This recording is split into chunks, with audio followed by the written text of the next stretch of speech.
evening, ladies and gentlemen, and welcome to another episode of Behind the Bench. I am Rocco Granado from InLacrosseWeTrust.com, and with me, as usual, from LaxPhilly.com is none other than Gary Group. Gary, how you doing tonight?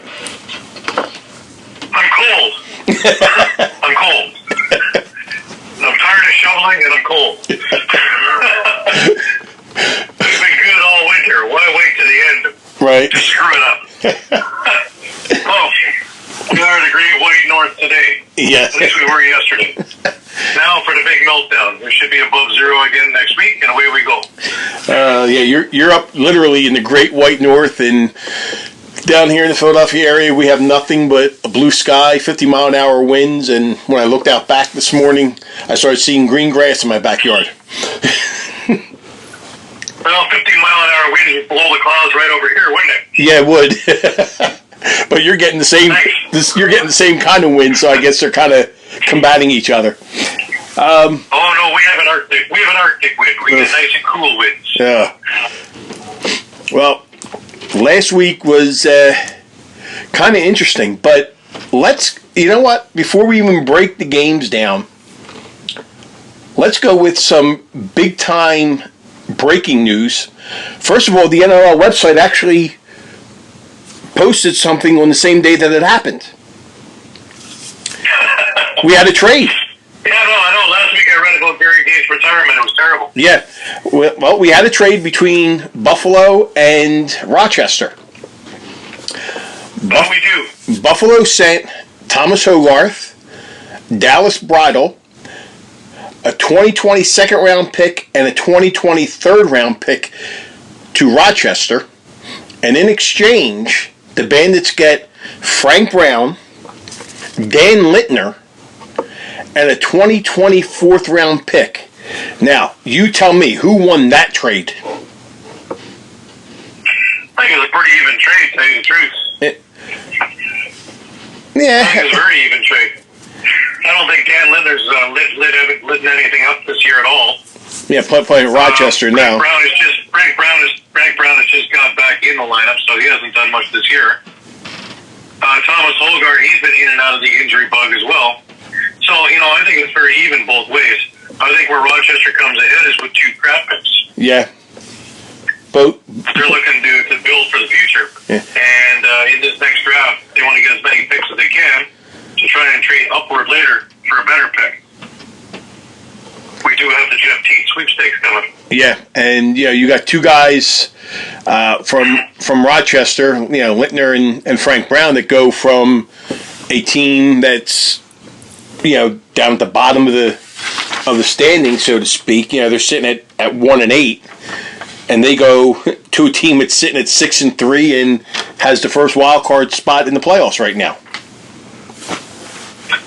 Yeah, but I say we're midway through the season, so we'll right. see about that. But anyways, but yeah, Buffalo's just taking on Rock Castoff, so you got Littner and Billings in there now. So yeah, I think Littner's going to add.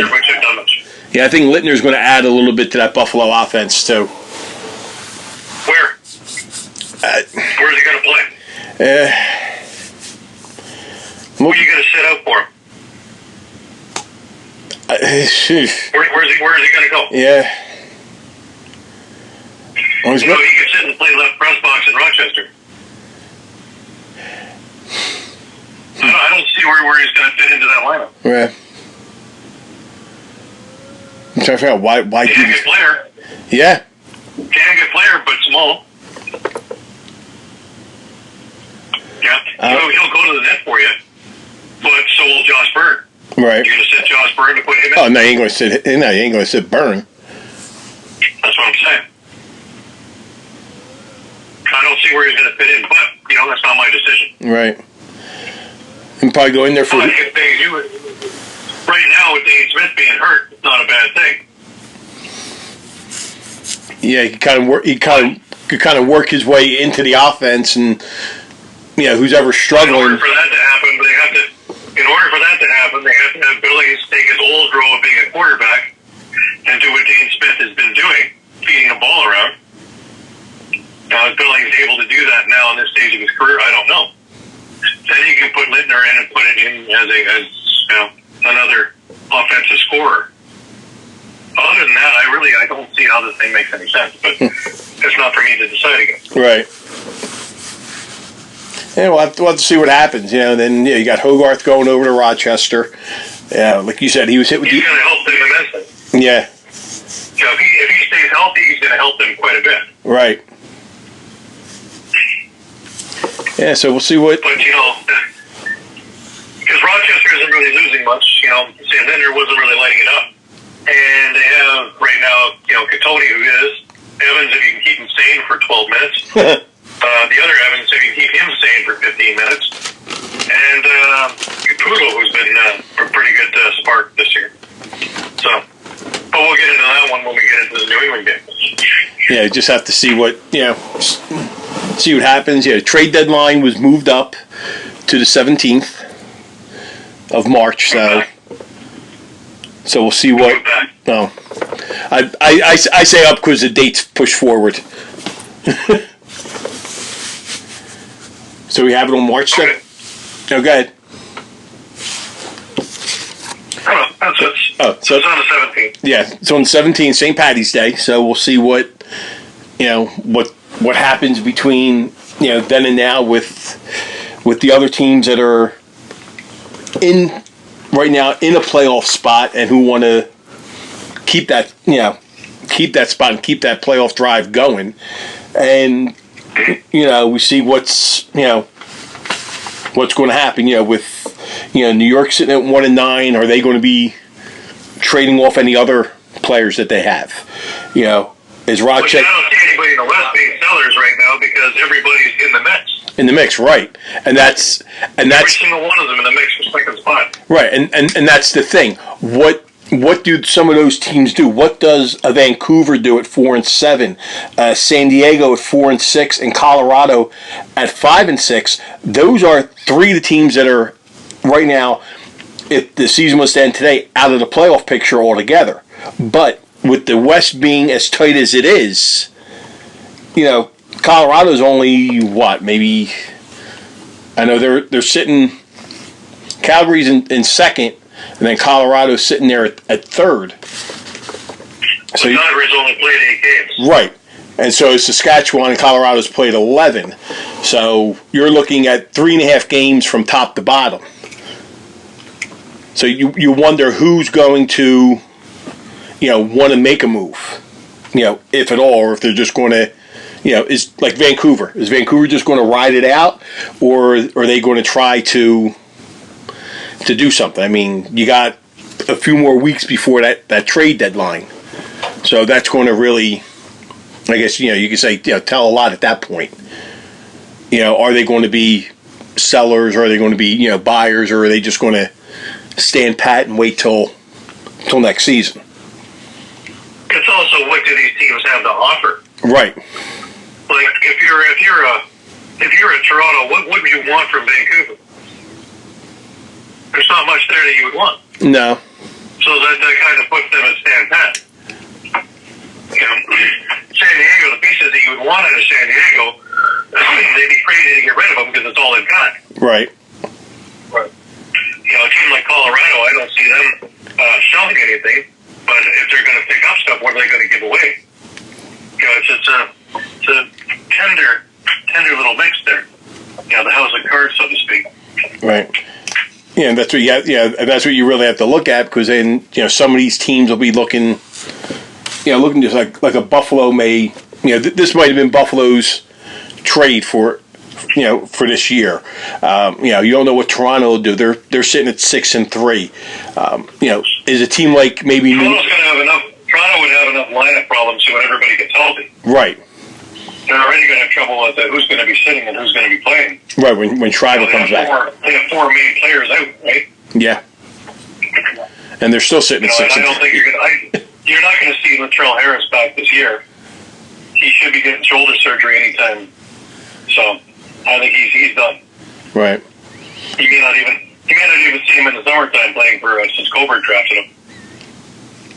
No, he'll probably sit out for a whole summer, try to get the shoulder healed, get that strength back into it, so he's ready for camp, for the next season. But when you look at teams like New England and Georgia, New England's 5-3. They've been struggling a bit up until this past week. Georgia's at 5-4. You wonder, who would they go after and what, at what cost? Do they go after somebody from, we'll say, Vancouver for draft picks, or for a low draft pick, or something like that? A team like Georgia that has an abundance of draft picks is probably a good idea. Right. A team like Saskatchewan has got an abundance of draft picks. It's not a bad idea. Yeah, if you're a team like Toronto that doesn't have a lot of draft picks, if you're trading things, you're trying to get back draft picks. Right. That's all you're trying to do. You're not trying to bolster. So that's the only moves I see coming out of the Rock. But the other ones we'll see.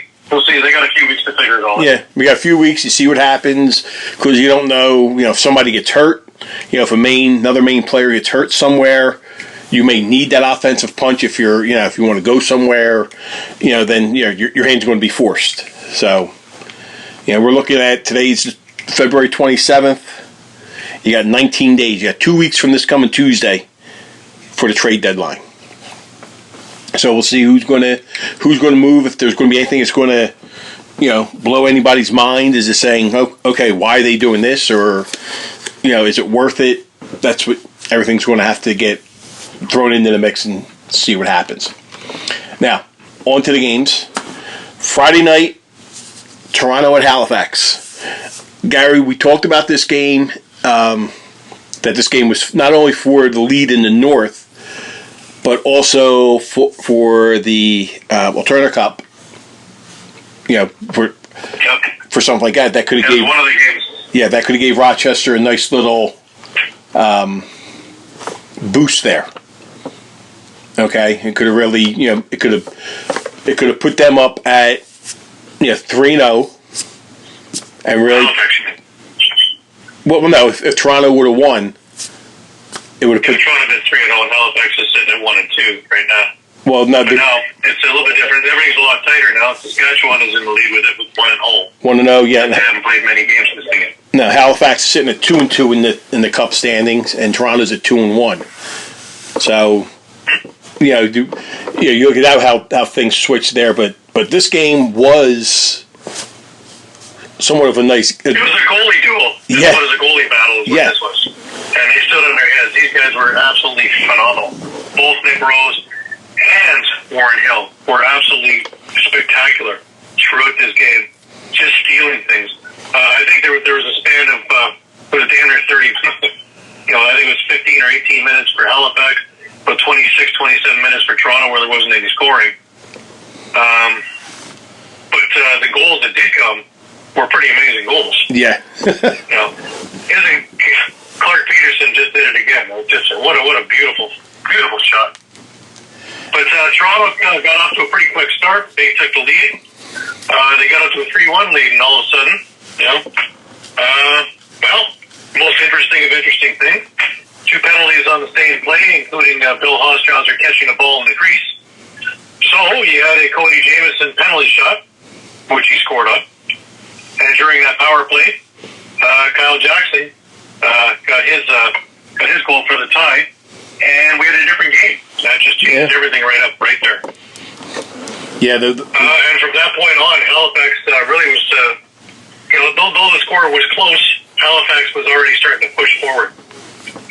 The most interesting part of the game was actually not in the game. It was at the end of the second quarter as the teams were leaving. Bill Hostrauser kind of pushed his way through a couple of Halifax players. It was good enough to draw him a penalty.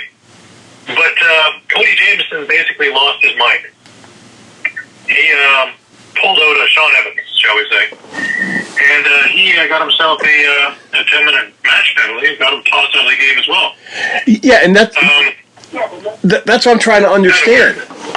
They didn't show I didn't see what happened, because they showed you. He knew what happened because he did an interview with the TV people. Right after that, and I don't know if he said something after that.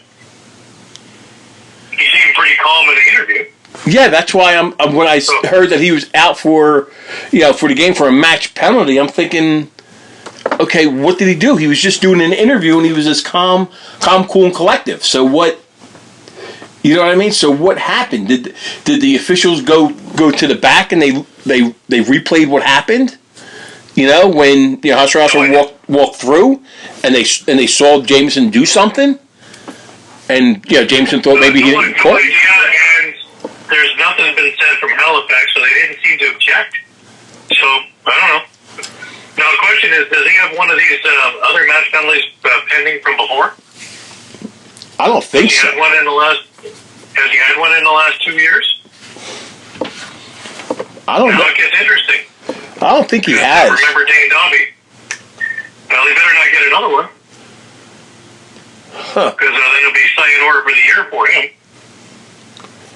Yeah. If you get 2 in a year. Yeah, well, 2 in a year will get him that 6 games salute, right? Yeah, 6 games. That'll be. That'll take him almost to the playoffs. Playoffs, right? Yeah. So. Yeah, he's going to be on his best behavior, even for Cody. Because Cody never shuts up. Right? Yeah. Really? Really? I mean, I would like to know what happened. I mean, you didn't hear anything really about it. Yeah. The TV crew was vague, to say the least, and that was it. And there was nothing said from either side. Nothing was coming down the pipe. So, we just have to leave it at that. It is what it is. Yeah. And we were treated to one hell of a second half. And we were treated to probably the last 6 minutes of the game was probably the most intense I've seen in quite a while. With Warren Hill coming up with save after save after save to keep this game a 1-goal game. And especially during that last 2.5 minutes when Hossack was off for holding and Toronto had a power play, and they just kept peppering. Yeah. And it just, including the review on Dawson's shot with the net off to see if it had gone over. That was a comical thing too. Yeah. Watching them try and figure out where the line was when there's no any deciphering of a line or an angle or anything else. So I don't know what they were looking at or what they were looking for. It was inside 2 minutes, so they had to review it. Right. But Halifax held on for the 9-8 win. They outshot Toronto 60-48. Ozen's balled them 95-70. And of course, Jake Withers went 18 for 21 on the faceoffs. Pretty even on the power play, 2 for 6 for Toronto, 2 for 5 for Halifax. And overall, a really well played game by 2 top-notch teams. Yeah, and as you said, both goalies played absolutely phenomenal in this game. Oh, definitely. And and Warren Hill was the first star. Nick Rose was the third star. Yep. Which sandwiched Mike Burke as the second star. Yeah, I mean, it was just also had a very good game. Yeah, I mean, all around. I mean, this was just a classic lacrosse game. I mean, Rob Hellyer had 3 and 3. He had a hat trick, 3 assists there, for Toronto, and then some single goal scores in there. But this was just one of those games that you didn't want to really miss. I mean, it was the only game on Friday night. It was the game of the week. I mean, so people who tuned in for free got one hell of a show. Yeah, they picked the right game as the game of the week, didn't they? Yeah, they did. Made my suggestion of second one look real bad, too. We'll get into that later.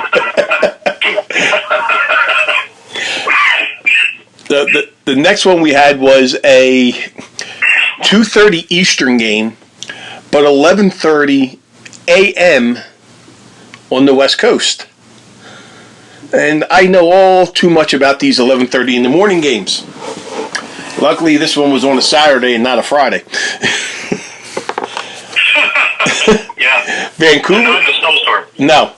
Vancouver at San Diego. Now, this started out. Sure looked like Vancouver wanted to win this game, didn't it? Yeah.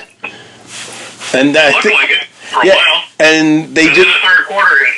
Well, they never came out in the locker room for the third quarter. No, not at all. I mean, you look at 7-5 going into the third, and then all of a sudden, San Diego just goes on a run. They just, you know, I mean, they were trailing. They walked completely over the Vancouver Warriors. They absolutely, from pillar to post, beat them. They were losing 7-2. Inside the first 5 minutes, they had 4 goals. Just like that, boom, complexion changed. Yeah. And then they just kept going from there. And they did it in killing fashion, because if you get, the first three goals of that quarter were, in a minute 25. They got another 2 later in that thing inside, 25 seconds? Yeah. So, they never got a chance to catch their breath, and they're down another one. Yeah, and you got to remember that just before the half, they scored at 11:49 and 13:36. So almost 2 minutes separated there. They were on a 10-goal run. They turned the 7-2 deficit to a 12-7 lead at that point. Yeah. Yeah, that's just, and only one of those goals were on the power play. So you can't, nobody can say, oh well, the only goal they got in that quarter was transition. So their offense was nowhere to be found. No. Nowhere to be found. As I'm saying, I don't think. In fact, it didn't appear again until the 10-minute mark of the fourth quarter.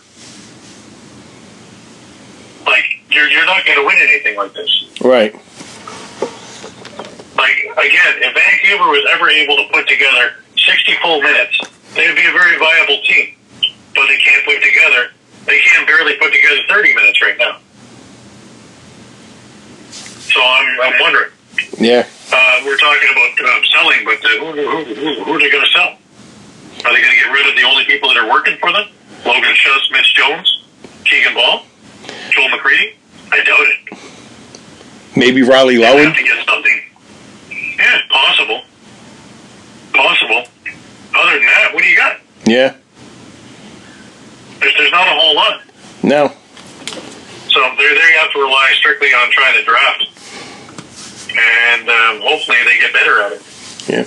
And this was. I was really on the Vancouver wagon there for a while this year, but it's time and time again where I'm seeing that they just don't have the staying power for 4 quarters. No. So now they're going to have to show me, you play a full game and I'll go back on the wagon there, but for now I can't. Yeah, and you would think with, you look at, some of the guys they got, with Matt Beers, you mentioned Logan Schuss, Mitch Jones, Riley Lowen, Keegan Ball. You got some good leadership there. Okay, and you do, but for the second game in a row, Matt Beers, with the exception of the scooping up a lot of loose balls, he was invisible. He was invisible. Yeah, he was invisible in Toronto. I had to look up and down the bench to make sure he was dressed in Toronto. That's how invisible he was. Here, he wasn't much more visible. So, and that's your captain. He needs to be in the forefront, especially if things are going south. Right. I mean, 14 loose balls. He caused 2 turnovers, but that's it. Nothing. Now, the interesting thing here is, you brought Bob Snyder back to do the faceoffs, and he went 2 for 2. But you got Owen Barker going 2 for 15. Huh? Well, Snyder only played 21 seconds. Yeah, just enough to take 2 faceoffs. So I'm wondering if he got hurt. He had to have. Yeah, because he has all zeros after, across his on the score sheet. Well, so 21 seconds. What's he going to do other than get a face-off, right? Right, face off or a loose ball or whatever. But yeah, he hasn't. So my guess is he got hurt. Something happened on one of the face-offs. But of course, we'll find that out probably 3 weeks in the next season. What happened? Now the next question I have for Vancouver is Nolan Clayton is sitting on the bench. Mm-hmm. Eric Penny gives up 6 goals, bang. Why did Nolan Clayton get put in? Yeah. I I don't. It's not like Eric Penny was stopping anything. No. I mean, he faced. He had 10 shots in the third, and he saved 2. I mean, he faced a total of 37 shots in the middle 2 frames and only stopped 25 of them. Right. Yeah, I mean, and San Diego went on that 10-goal run. Like I said, started in the last 2 goals of the second quarter, and then the next 8 in the third. You would think at some point, they would have taken him out, put Clayton in, and told Penny, look, get yourself together. You're going to go back in, or look, we're calling it a night for you, one or the other. But instead they leave him in there, and he gets shelled the whole way through. Meanwhile, on the San Diego side, Damude started the game. Damude gives up 7 goals, and you got Stigliano go in there, right? So Frankie went in for the last 13 minutes 48 seconds. Faced 17 shots, stopped 14 of them. But I mean, I got a funny feeling that Damude's going to be the number 1 guy right now in San Diego. I don't see why he shouldn't be. Right. He's been holding it down right now. Yeah, and last game they struggled, and they had Frankie in there. Now they switched it up, and they come up strong here. I mean, Frankie.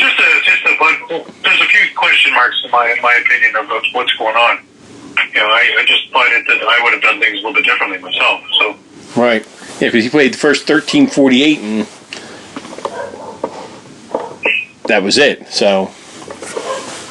Yeah, I think the mood's going to be the man between the pipes now for San Diego, but like I said, Vancouver looked like they didn't even bother to come out for that second for the second half, the start of it.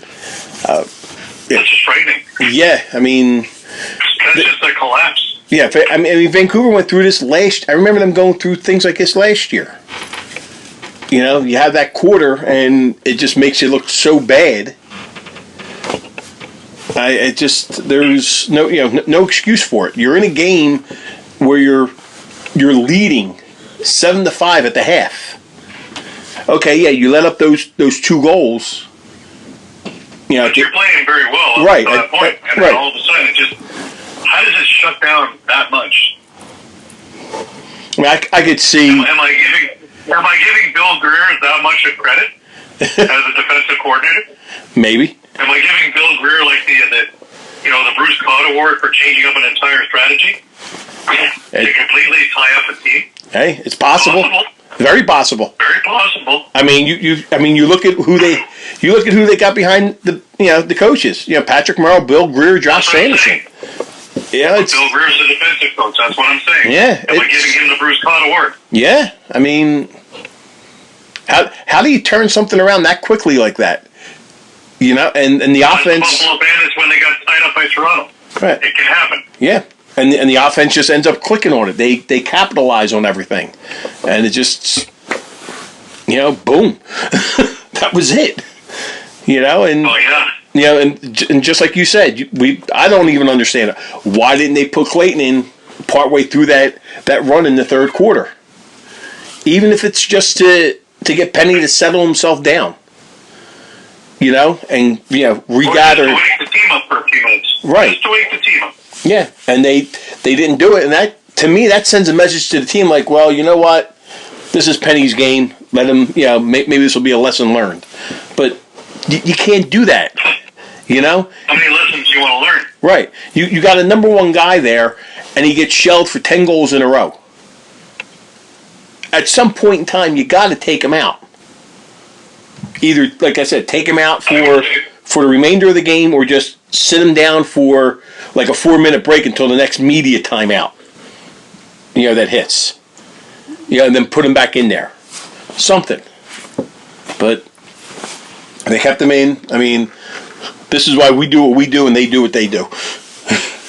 I guess so. Yeah, so San Diego wins 15-10.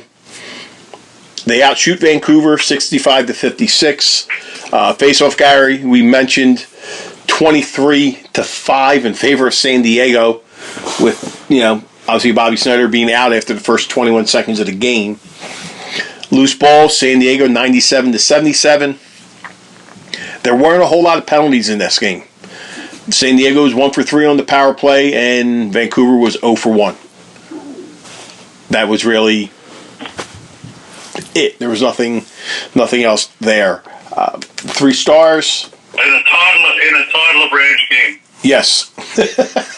Amazingly enough. Well, maybe he wasn't awake yet. It was 11:30 in the morning, so. Well, he had a real good scrap in the fourth. Yeah. If anybody thinks Mitch Jones is just there for his scoring, man, when he gets going, he can fight. Yes. That was quite the beatdown. I think that was the only thing they actually won. The first half. Yeah. Was that fight? Casey Jackson was the first star with 5 goals and an assist on the night. And they have their new stat, the plus minus. He was a +9. Second star was Nick DeMude, the goaltender. Stopped 32 of 39 shots. He got the win. And your third star was Brody Merrill, and captain for San Diego. Picked up 10 loose balls and 1 assist on the night. So there you have San Diego kind of getting back on track, beating up on Vancouver 15-10. Now we move to Saturday night's game, and this is Gary. I think you went with Rochester on this one, and I just said no. I just go New England on this, and New England came out. It's so hard to tell when the Evans family will lose their minds. Well, first let's just say there was 31 penalties with 84 total minutes. Rochester with 49 of them. New England with 35. And we'll go from there. Oh yeah. I mean, what? Rochester started out quick, 2 goals, and then after that, it was just New England. I mean, they go what? 5 goal run. And then every time Rochester would score, New England would score at least 2 goals. And then the final run, they had a 5-goal run towards the very end. I mean, this was just nothing but New England up and down the floor. New England getting back on track, doing what they should be doing to a team that sits right now at 1-8. You need to take advantage of it. You can't. You can't be doing, any of this.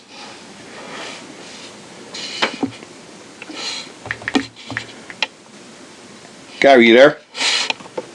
Oh, now I can hear you. Okay. Wow, something must have I was happened. having real trouble hearing you, man. Wow, okay.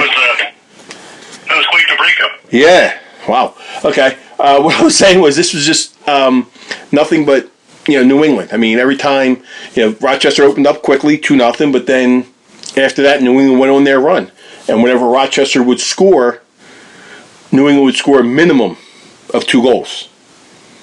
Well, if you take away the first quarter, then there's no Rochester. No. There's no Rochester. No, there's not. They weren't anywhere near anything. In fact, in the third, they're only with one of their 2 goals was shorthanded, which they ought to giving away a power play goal a few seconds later anyway, so it just evened itself out. Yeah. But yeah, Rochester, they came out flatter than a pancake. Again, I don't know why they didn't put Craig Wendy in. Well, they put him in briefly at the very end. I don't know why he didn't go in sooner. I know they want to give Ryland Hartley a look, but if you're getting shelled, why? Why keep him in? Yeah. I don't get it. And then of course, then we had all the festivities in the fourth quarter. Looked a lot like the Rochester Philadelphia game. Same combatants, same everything. Right. Yeah, I mean, because at that time, yeah, well, kind of funny though. That was quite the fight with Sean Evans. Yeah, if you want to call it that. I mean, he just. Well, Downing just used him as a pinata. And yeah, that Evans gets up, he walks away, and acts like he won the fight. Yeah. And then, of course, Turner Evans, I don't know what the heck he's thinking. Guy's down, and he cross-checks him. Good for 5 minutes. And then he keeps yapping about it, and gets himself tossed for a game misconduct. Yeah. Good work. Yeah, he ended up getting 2 for cross-check, 2 for unsportsmanlike, and then the 10-minute misconduct. I mean, it just... you could see where the game just got completely out of hand. There were just a bunch of unsportsmanlikes. Sean Evans with a couple of them. Cross-checks, roughs. Yeah, it just... an unsportsmanlike, a bench minor for, a bunch of dead ball fouls. It just, just reeked of ugliness. But this is what happens when you get a game that goes 18-7. Yeah, with a team like New England who has been struggling to put the ball in the net. There's no ifs, ands, or buts about that. They have been struggling with that, and they just came out, leading 7-4 at the half, but then they outscored them 11-3 in the second half. That's just I don't put any blame on the referees either, because it's a good crew.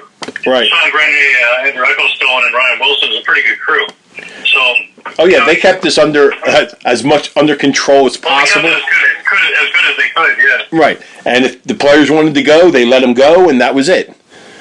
They let them do. Yeah, because it wasn't as though they weren't calling stuff; they were calling stuff all game long. Yeah.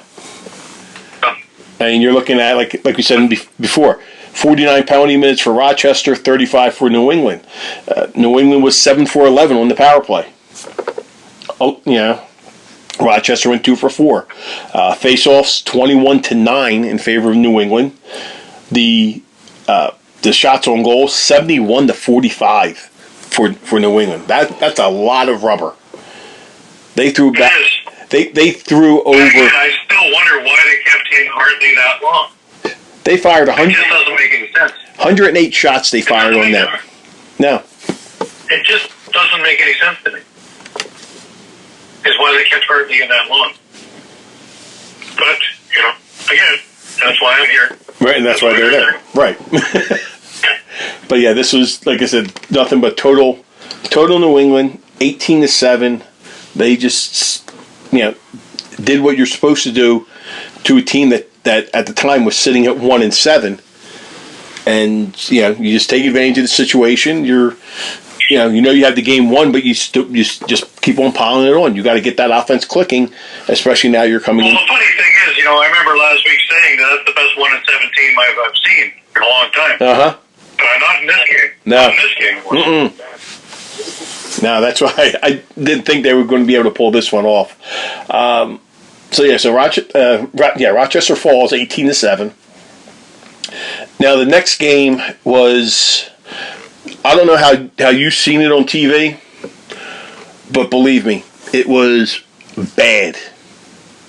It was just as bad being there in person as if you watched it on TV. The opening, right off the opening face-off, okay? When the ball comes down and you see Evan Kirk come out of the net and lay a body check, I turned, looked at my wife and said, game over. Because after that moment, okay, there were times that Kirk came out of the crease to pick up a ball, and I didn't see one wing player go after him to hit him. You're out of that crease, you're fair game. Now, yes, he has probably about 20 pounds of goalie equipment on, okay? But if he comes out of that net, you better lower your shoulder and lay into him. Make him think twice about stepping out of that crease. But he had no fear about doing that from the start of the game. And that set the whole tempo. That set the tempo right there. I mean, Ryan Keenan came out. He scored, 56 seconds on a beauty of a shot. And then, Brett Hickey and Kyle Matisse come right back. Philly gets a 2-1 lead, and this game was like a seesaw battle. Right. Until You get to about 13:51 of the first, and Saskatchewan throws up a 5 spot that went into the second quarter. That put them up 7-3, and Philadelphia really never got that close. They would get within 3, get within 2, and just they couldn't, as we always said, Gary, couldn't get over that hump. When you get down by so much, you can't get over it. Okay, I mean, it was just, this was all Saskatchewan in this game. It really was. I mean, down 8-5 at the half. You get outscored 7-5 in the second half. The offense wasn't there. I heard people in the stands and at the post-game party talking about Matt Rambo. He's a terrible shooter. He didn't do. Right. He's this. He's that. But they had no problem. All of a sudden? Yeah, all of a sudden, right. They had no problem praising him when he got 8 goals the weekend before. Okay? If somebody was to come to me and say, listen, I'll make you a deal. You can get 2 wins on the road against Buffalo and New England, but you're going to have to lose to Saskatchewan, or you can roll the dice and see what happens. Hey, I'm taking the 2 on the road, and I'll take the loss to Saskatchewan. Okay? And, they have no problem praising Rambo when he got the 8 goals that weekend. It just wasn't Rambo. Okay? Okay, Well, no, the whole offense really wasn't doing much. Right. Well, when Steph Charbonneau, your defense transition player, scores the same number of goals as Josh Courier, 1 more than Kevin Crowley, the same number as Blaze Reardon, 2 more than Matt Rambo, 1 more than Kyle Matisse, what's that telling you? There is no offense. The offense was stalled. Right. The offense was stalled. Stalled. I give a lot of credit to the Saskatchewan defense. Stalled. It was dead. Yeah. It was just dead. It wasn't there. I saw a ton of high passes going over their heads, and it looked like some of the passes they were trying to do where they bank it off the the dasher board, and you turn around, catch it, and you go in on the net. That wasn't even happening. Yeah. Things were just not clicking out there. And like I said, makes me a little nervous knowing that Toronto's going to Saskatchewan this weekend. Yeah, and that's going to be one hell of a game, because now that Saskatchewan offense is starting to click. Okay, you look at the stats here. Ryan Keenan, he got the hat trick. Jeff Shatler with a hat trick, and Big Ben McIntosh with a hat trick. Not to say the least, Robert Church, 2 goals, 3 assists, also collecting his 300th assist of his career at that game. And with Church and McIntosh back in town, Drexel alums, and McIntosh lives in the area, there was a fair amount of Drexel University there, a fair amount of their friends being there as well. So you had a good bit of Saskatchewan fans there, including with Ben being recently married. That whole family was there. So there were a couple of the Saskatchewan Rush fans. I did talk to a couple of them. They enjoyed their time there. They didn't have any problems with any of the fans, so that's great to hear. Because I don't have any problems there usually. Yeah, no. I mean, the lacrosse family is totally different than if you go to a football game and you're a Dallas fan and you come to Philly.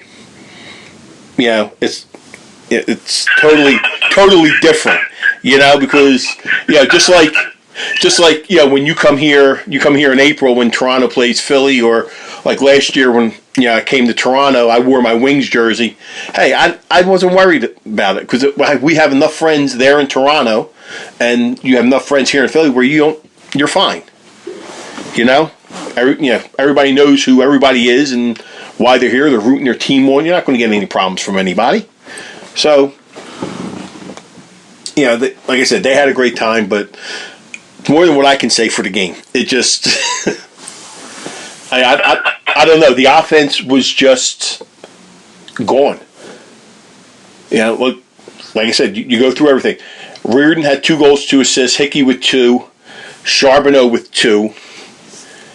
Then you go down. Kevin Crowley, a goal and 3 assists. A very, very off night for him. Courier with two goals and an assist, and Kyle Matisse with a goal and an assist. Kevin Buchanan and Ryan Wagner, each with an assist. Buchanan was in the lineup because Vitarelli's got a sprained ankle, and they said he's week to week. I talked to Kevin Buchanan earlier in the year. He's making it sound like this is his last year. So he's trying to make the best of this last year, and that's it. He wanted to finish in Philly. Hopefully, I mean, I don't know if it was just Buchanan or the whole entire offense, but Buchanan didn't even look like he was there in this game. Right. Okay, and it's a shame. He has habits of doing that, though. He says he shows up some weeks, and other weeks he looks like he's not anywhere near. Right, but so you don't know if that was him not showing up or just the whole offense not showing up. I mean, I did see some hustle out of him and everything, but nothing was clicking altogether. So the only thing that clicked, obviously, was on the face-offs. Trevor Baptiste going 22 for 30 on the face-off draws. Thompson going 5 for 18, so he didn't have a fun time going up against Trevor. Shots on goal kind of even, 52 to 50 in favor of Philly. Loose balls dead even at 78, and the power plays were kind of even, 2 for 3 for Saskatchewan and 2 for 4 for Philadelphia. But Saskatchewan offense came to play, and like I said, I think the tone was set in the beginning when Evan Kirk came out and laid a body check. That'll get any team going. I mean, come on. Yeah, I guess so. He just, didn't go out and just stand there to set a pick to distract the player. He laid his body into him. And when your players don't do that after, every time he steps out of the crease, hey, that tells me something right there. So Saskatchewan wins 15-10, improving their road record to 5-0. Okay, so now Saskatchewan. Here's the thing: they sit at 6-2, so they're 1-2 at home. They've only played 3 games at home. The majority of their road schedule is already gone. They got 4 more road games, but they got 6 more at home. This team starts to click at home. That's going to spell trouble. It's really going to start causing trouble. Yeah, I agree. Yeah, I mean, you're undefeated on the road right now. Well, then luckily they're at home this weekend. Yeah. So maybe, they'll end up having a loss at home while they keep on winning on the road. Now the next game, this is one that I said I wanted Calgary to win this game. To kind of keep things at a distance, and boy, if that didn't happen. But Gary, I'll let you take this. I mean, just looking at the fourth quarter, there's 14 goals total scored in that quarter. This thing was nuts. This thing was absolutely insane. What did this thing not have? It had everything, really. It looked, for a while, it looked like Calgary was going to walk all over Georgia. And then Georgia pulled back and did what Georgia does. And even though it was 9-6 at the half, Georgia wasn't out of this thing by any stretch. But, 8 goals in the fourth, including Lyle Thompson with, 27 seconds left with the net empty to tie this thing up. Now, thank you, BR Live, because trying to watch this thing, every time it got tense, we had technical difficulties. In fact, I believe I found out who won the game because Christian Del Bianco tweeted the information. Wow. Yeah. Interesting nonetheless. But who, of course, would be the one to get the overtime goal? Why not be as dramatic as McEwen can and have Dane Dobby score the overtime goal to say, hi, I'm back. I'm back, yeah. Well, he just wasn't back. He put in 6 on the night. No, he was back. Yeah, he was back in a big way. He tried to make up for his entire year scoring in this particular game. Yeah, with a sock trick. But Curtis Dixon, true to form, 5 goals, 5 assists. Reese Dutch, true to form, 4 goals, 4 assists. To all the bottom feeder teams right now, this is what's supposed to happen. Your scorers score. Yep. That will usually be a good recipe in getting you a W. and every now and again, somebody else will pull one in, a Tyler Burton or something like that, and away we go. As for Georgia, Zed Williams, transitionally with 5 goals. Randy Stotts with 4 goals and 4 assists. Surprisingly enough, Lyle Thompson only had 2 goals and 1 assist. Miles had 3 and 2. So, that was a little bit shocking. I would expect it a little bit more. But Shane Jackson, 2 and 7. It's another game without a hat-trick. Yeah, Boy, 2 in a row. that's a heck of a slump. But he had 7 assists. That he did. He had 9 points overall. This, I say, was as even as you're going to find and as exciting as you're going to find. And for 2 really, really great goaltenders, I don't know, what we get, 35 goals? Yeah. Well, actually, they took Poulin out after the first half, and Orleman came in. He played the last. Played the better half of the second half. Yeah, he played 28 minutes 54 seconds. So, which is interesting, also. Yeah. Well, that's where you face 30. Poulin faced 30 shots. He let up 11.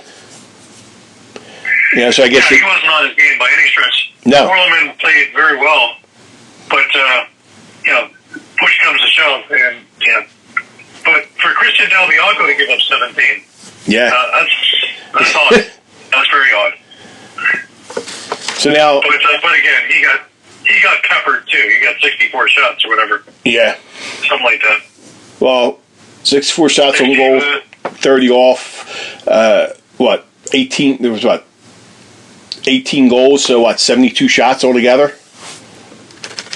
Because he stopped 47. Yeah, so he faced 64. He stopped 47, and 30 other shots were off goal. So he got peppered. He got peppered is what happened. Not a lot of penalties in this game. No. Which I guess not. Between all the scoring, there's no time to get penalties. There's not a whole lot of time there. But Gary, let me ask you this though now. Dane Dobby comes back. Okay. Calgary now sits at 4-4. Okay? They're right in the thick of everything right now. Okay? They're only sitting behind Saskatchewan, by 2 games, and they both played the same amount, but both with 10 games left, Dane Dobby back in the lineup. Could this be something that can kind of spark them? Can maybe. I think so. I really think they were lost without him. It's hard to say that one player makes or breaks the lineup, but when you have one that's good as Dane Dobby, I think that it very much could spark it. And here's it's kind of like San Diego had some life when Austin Stotts came back. Yeah. It's when you have that caliber of a player. Yeah. Wait till Tom Schreiber comes back from his injury in Toronto. And they just make everybody else around him that much better.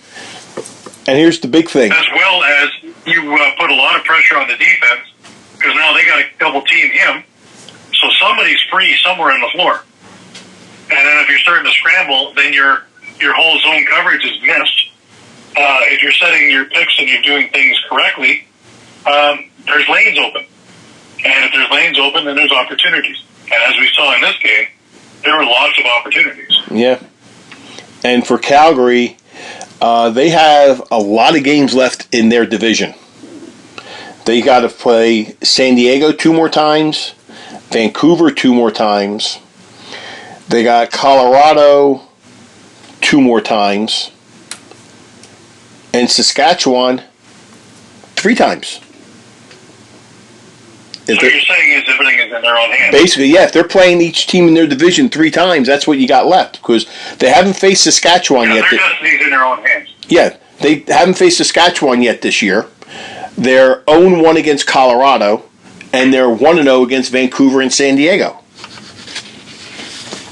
So this is going to be very interesting with Calgary right now, with their 10 games left, and I believe they're playing each team in their division 3 times. And that's what they have left. So with them trailing Saskatchewan by 2, have to play them 3 more times. I may want to watch out for Calgary right now. And I think Saskatchewan's going up there either this week or next week. Because I know they got a road trip going. That's all over social media.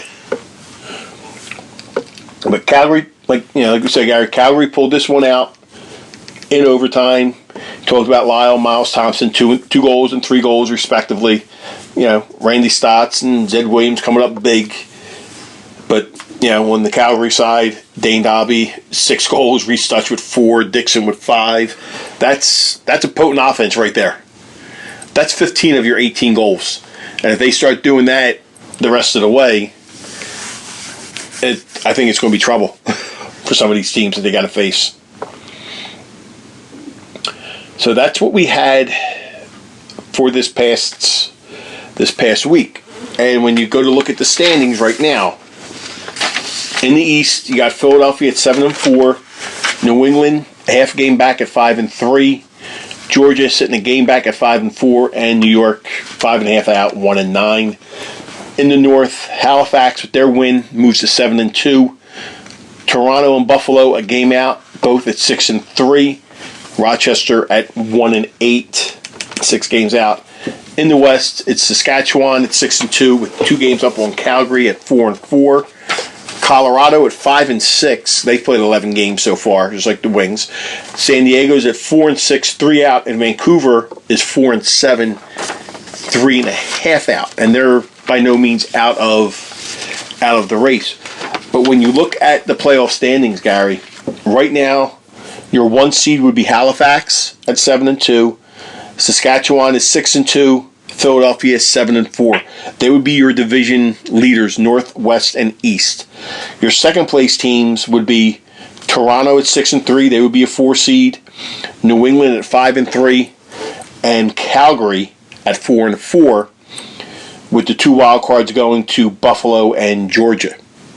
And on the outside looking in is Colorado, San Diego, Vancouver, Rochester, New York. Now, granted, some of these teams have only played 8 games, some have played 11, so it's not, you go by the percentages, that's how they rank right now. So anything, we're halfway through basically the season for a lot of these teams.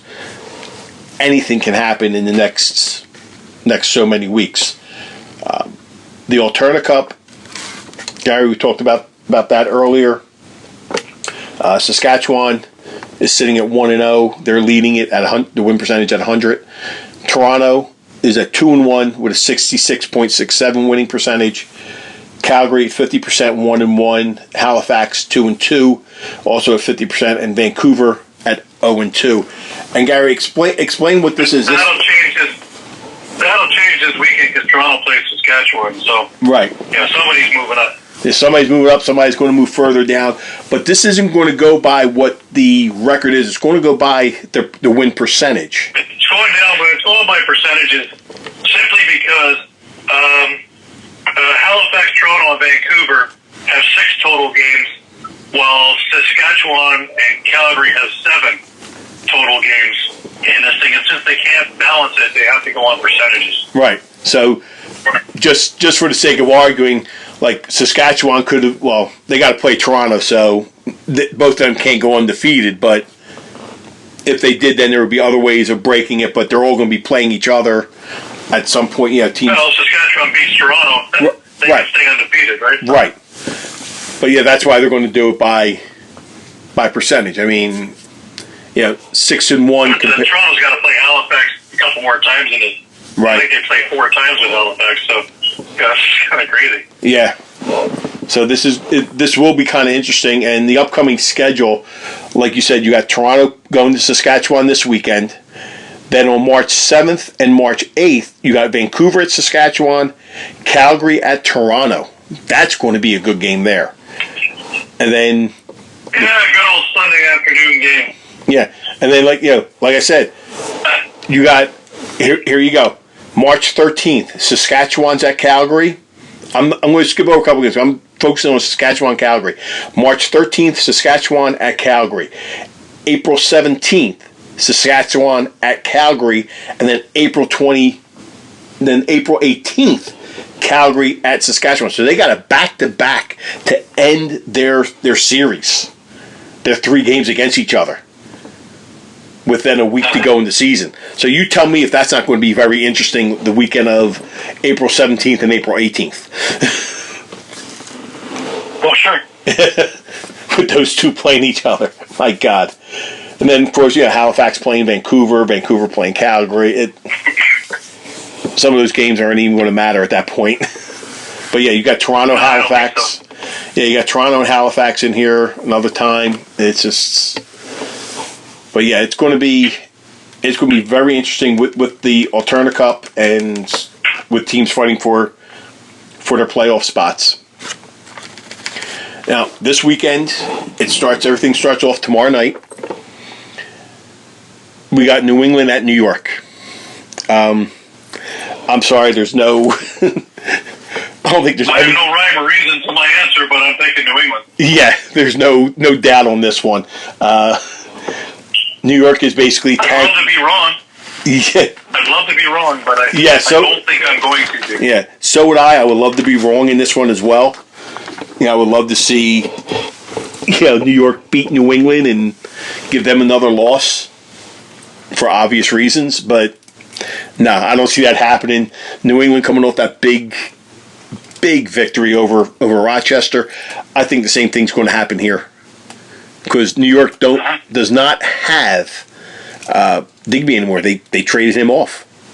They traded one of the big bodies, one of their big goal scorers, and they're basically they're making an excellent move towards the Jeff Teat sweepstakes. Yeah, the tank for Teat. That's it. Yeah, that's what it is. Now you turn around. Now we have the Jeff Teat sweepstakes here in this one. Yes, it's a Jeff Teat bowl. Because New York versus Rochester. Right, because both teams are.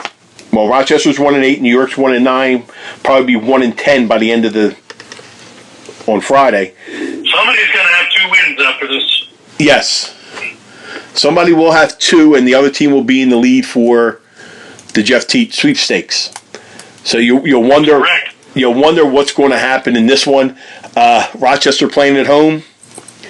New York probably coming off I give the nod to Rochester. Yeah. Only because they were embarrassed so badly last week that for their own sake, in front of their own fans, they're going to want to put on a performance.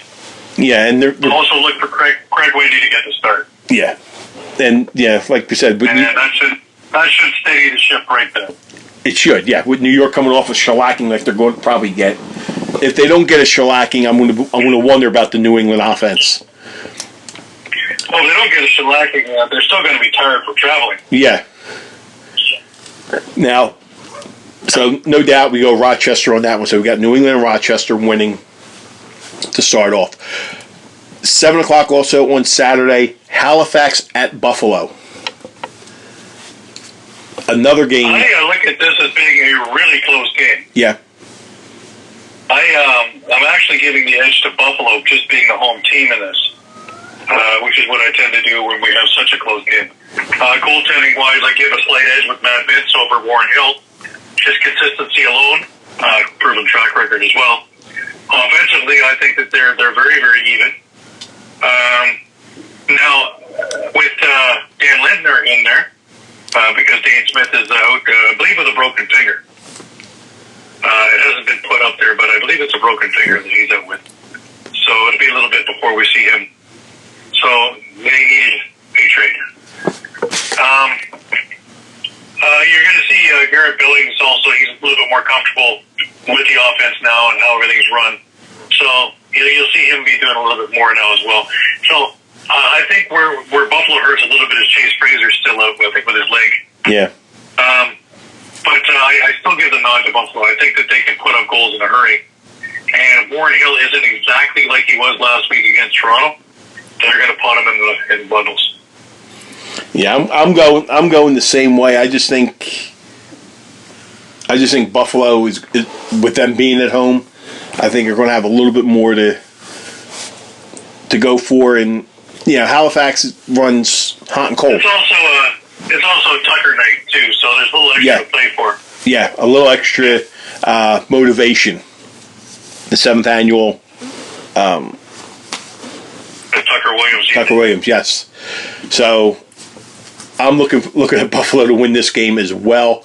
That happens, both Halifax and Buffalo will be 7-3, and it'll make the next matchup very, very interesting with Toronto at Saskatchewan. And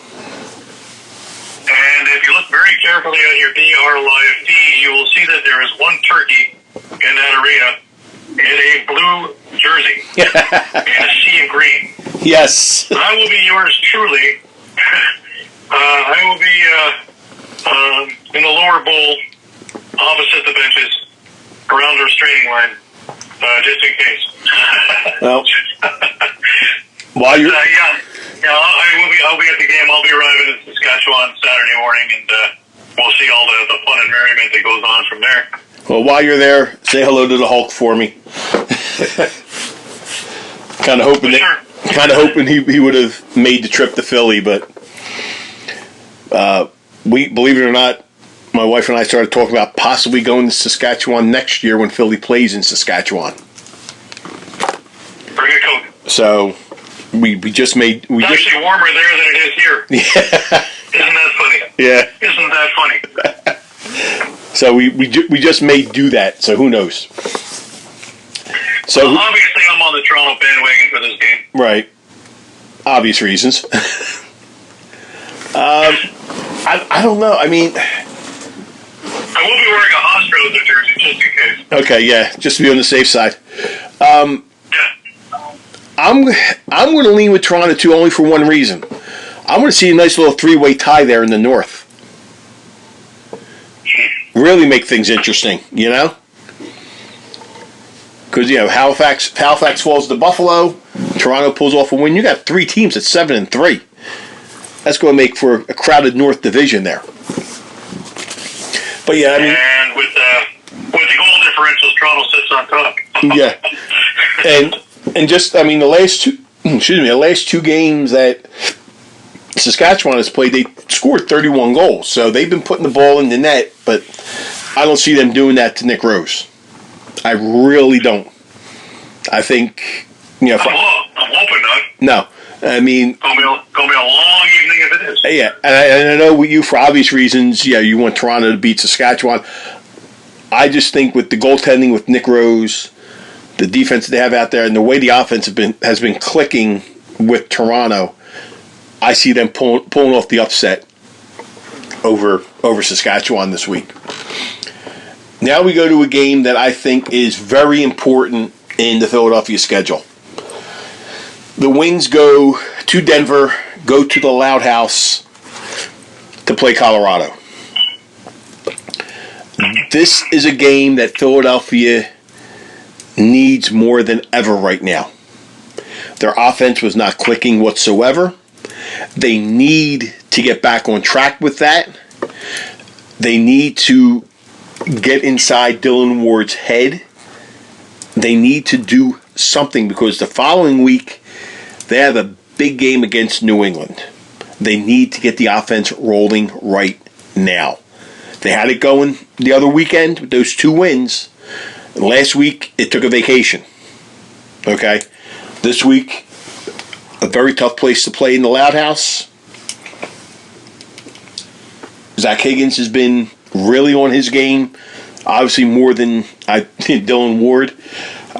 The one thing they got to look out for is the transition of Colorado, because it'll hit you like nothing has ever hit you before.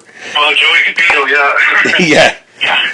I mean, so they got to watch out for that on any type of transition. The offense, like I said, has to kick in. Rambo and Reardon have to make their way to the net and put the ball in. Crowley, the same thing. The offense has to be able to open up lanes and allow Crowley to extend those arms. Okay? He stands 6'3", 6'4". If he gets full extension on his arms, on his shot, it's deadly. Okay? Like, you know, with a lot of players, like with, you know, Tom Schreiber in Toronto. You get him to get full extension, okay? These guys can do amazing things. Okay? On the defensive side, if you stay on the wrists, you can stop them. But that's what I think Philadelphia has to do. They got to get the offense going. They got to get their goal scorers. They got to get the Brett Hickeys, the Kevin Crowleys, the Rambos, the Reardons, even the Kyle Matisse. He has to have a hell of a game out there as well. And they just have to click on all cylinders. I personally think Philadelphia is deeper than Colorado. Mm-hmm. And I'm hoping that I'm seeing Zach Higgins of what I saw most of the season, and Zach Higgins of what we saw in the last game. And I think this is where they right the ship again. Yeah. Because I'm on Philadelphia again this week. Okay, so we both agree there. So we have to see how that turns out. Hopefully, they do what they need to do. Now, that game starts an hour after yours, so you'll be at halftime. We'll just be starting our game. The next couple games we got San Diego at Calgary.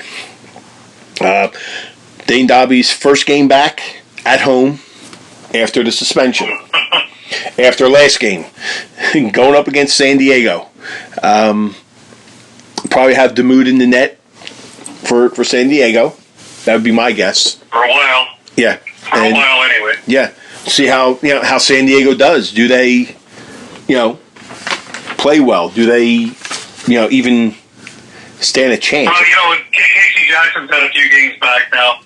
Austin Stotts has a few games back now, so they're comfortable in the lineup again. And, they showed it against Vancouver. But this isn't Vancouver. I like Calgary in this game. Yeah, I think it's going to be absolutely nutty cuckoo in the Saddle Dome. And I think Del Bianco will have a Christian Del Bianco-like game in this game. He's not giving up 18 or 17 goals back-to-back. No. So I think they're going to be slim pickings. And if Dobby, Dutch, and Dixon, say that 5 times quick. Yeah. if they get rolling, I think this one's over quick. Yeah, I'm going with you on that one too. The way they played last game, I see them continuing that right at home. It'll give them a huge win. Give Calgary their 5th win. It'll put them above 500. It'll put them at 5-4, giving them a little distance away from San Diego and drawing them closer to Saskatchewan also. Next game, this one I would like to say, it's going to be easy, but you don't know what Georgia team you're going to see. Georgia is in Vancouver. You're not going to know what Vancouver team you're going to see. Right. So Georgia's in Vancouver at 10 o'clock. Because I've watched Vancouver play some very good games this year. And I've watched them play absolutely terrible games this year. And if they play even a quarter terrible against an explosive team like Georgia, this thing is going to be over very fast. But if they play that gritty defense that they can play, led by Matt Beers, I think it's a whole different realm. I still favor Georgia in this game. Yep. But it just depends on whether it's a blowout or it's a goal or two game. Right. Yeah, I'm looking at the same thing, just with the talent that Georgia has and the way Vancouver has been playing lately. Just like you said, it's all going to matter of, do we see a blowout? Do we see like a Rochester game that we saw last week with New England? Do we see an 18-7 game, or do we see another Georgia-Calgary game that goes into overtime? When it's 17-16 or 16-15 final. Do we see something like that? Exactly. Yeah, but I'm going Georgia as well on this. The next game. It's the only one on a Sunday. Is the only one on a Sunday, which means it's New England. They're hosting Halifax. It's an interesting one. Yeah. I know I took Buffalo over Halifax the day previous. I don't think Halifax drops 2 in the weekend. No way. And I think that in this particular game, I think you're going to see Clark Peterson have quite a game. Over and above everything else.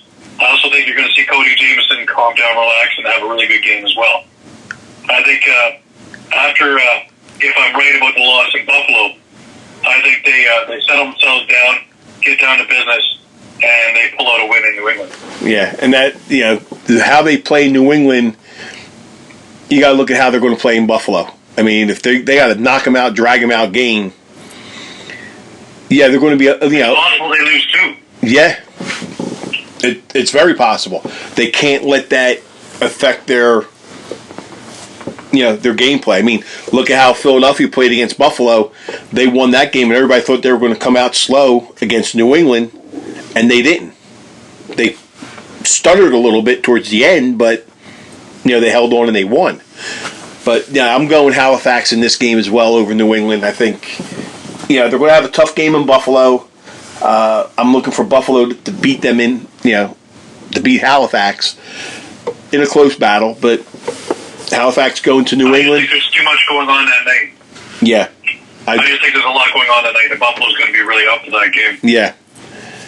And then Halifax travels over to New England, which is about a 7 or 8 hour bus ride. Asked the Wings about that. They stopped in Albany and slept for the night. When they did that not a bad idea. Just 2 weeks ago, and they finished it up in the morning. But yeah, I see. Not a bad idea. Yeah, I see Halifax winning this game. Unless knowing Kurt Stiers, he might have a plane for them. So who knows? He may. Yeah, he may fly them. So who knows? But that's the week schedule. You got New England against New York tomorrow night. Obviously, we're going New England in this game. Then Rochester hosts New York on Saturday. We're both going Rochester here. Halifax at Buffalo. Both of us deciding on Buffalo in this game, but a close game. Toronto at Saskatchewan. I think we picked all the same teams here, Gary. Toronto up. I think we did. Yeah, Toronto beating Saskatchewan in this one to really tighten up that North Division. Just think that they're a little more sturdier there, especially in that with Nick Rose. Philadelphia, Colorado, both picking Philadelphia to rebound this weekend. San Diego at Calgary. I hate to say it, but I think the Seals are going to get slaughtered. Calgary winning this one. Georgia over Vancouver. Again, Gary, we both said it depends on what Georgia team, what Vancouver team shows up. And then on Sunday, Halifax over New England. That game is at 5 o'clock Eastern on Sunday. Luckily, I work first shift. At 3, I'll be home in time to watch that game. So, heck of a way to end my work day. So I'm not going to complain. I'm not going to complain there. So there you have it. We talked about the Alterna Cup. Talked about the trade. Got a couple more weeks before that trade deadline as teams move up, move down in their respective divisions. We'll get a sense to see, okay, who's going to be a buyer, who's going to be a seller, what's going to happen here, who's going to want to do what and at what cost. You don't want to give up too much to get a player that you're just going to rent for the playoffs or for a player that's not going to want to re-sign with you for the next season or two. So that's what you have to look at. So that'll do it for this week. Gary, before we end, tell everybody where you're not going to be. You can find me at laxphilly.com, global lacrosse, all the time. I am the media guy for the Arena Lacrosse League. You can find me at times at Cape Winter Radio. And, of course, Behind the Bench. If you need to get a hold of me, it's group55 at rogers.com. One thing I wanted to bring up before we end the show. I know you saw it. Our good friend Bill O'Brien, winning the Mr. Sexy Legs. The leg competition? Yes, Mr. Sexy Legs 2020 on the Norwegian Cruise Line.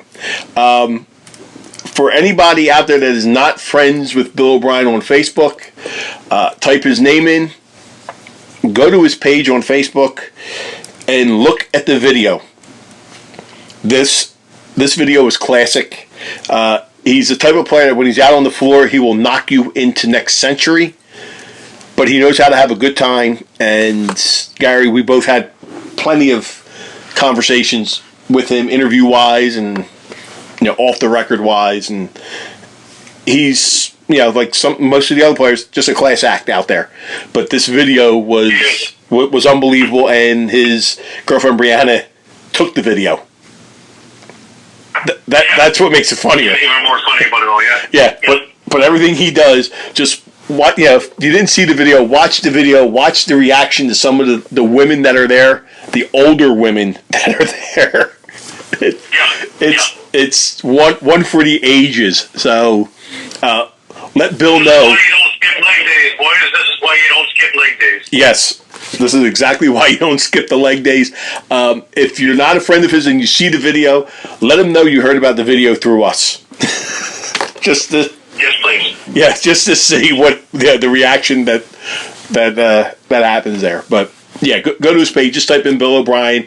He has his logo. It says Thrilla on there, black with red writing, so you know that it's him. Because I'm pretty sure a bunch of Bill O'Briens might show up, but we might have to put that up on our page to do that, which would kind of be classic. But yeah, so go and see that. But for us, that'll do it for this week. We thank everybody for tuning in and listening to our show. We'll be back here again next week. Obviously, the standings will change. Things will probably get tighter. Some distance starts to get between, and we'll talk more about possible trades, who could buy, who could sell. So, until next week, for Gary Groob at laxphilly.com, I'm Rocco Granado from InLacrosseWeTrust.com. You've been Behind the Bench. We'll see you all next week.